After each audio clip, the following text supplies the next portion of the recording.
Hello, Hudson and Lily. Hudson and Lily, hello. I want to give you a story today called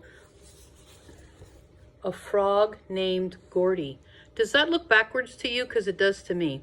And you'll see at the bottom that it was illustrated by who? Sally LeDuc. Grandma Sally LeDuc wrote and illustrated this book when she was a little girl. It's exciting. Okay, I'm going to read to you now. She's busy over here felting. That's why she's not in the picture herself. But she can hear me, and so you will enjoy the story. Once upon a time, there was a little frog named Gordy. That's Gordy right there. He was green with black spots on his back. Gordy lived with his mother and his father like you do. Oh, and his little sister Hudson, just like you. And they lived on lily pads. Now, you might think that's Lily's house, but it's not. It's a plant, a lily pad. You've probably heard of them before.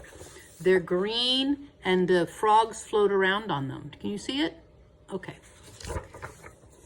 Well, there's all four of them. There's Daddy Frog, Mama Frog, Gordy, and little sister frog. Okay, so now, Gordy was a happy frog. He would go swimming every day and dive off the lily pad. But one day, Gordy's mother said, Gordy, today I want you to stay home and do what? Clean up your room. Even frogs have to clean their rooms. But Gordy didn't want to. Here he is, talking. Mama's telling him, clean up your room. It's a mess. Looks like frogs live there. Well, what did he do? He didn't go do what Mama said. Instead, he went and sunned himself on a rock. That's what Gordy looks like, just laying back, enjoying the sun on the rock. But then, a little boy, probably about your age, Hudson, came along and popped him into a jar and took him home to his house.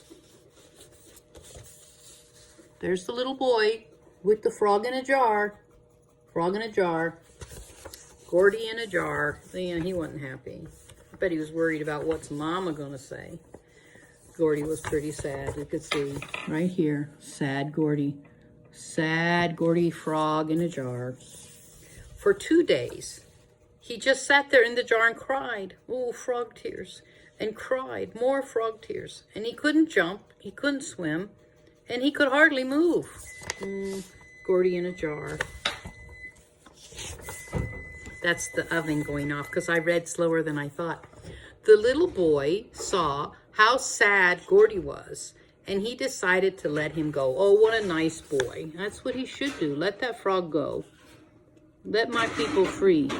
Okay, here we go. As fast as his little legs could carry him, Gordy hopped back to his mother and father and sister.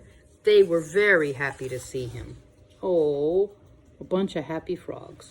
A happy little frog family. And Gordy promised never, never to disobey his mother again. That's important. Then they all went to bed and had a good night's sleep and lived happily ever after. Isn't that a lovely story? There's Gordy in bed.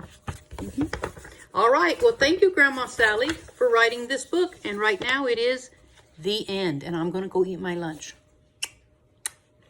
See you soon. Love you.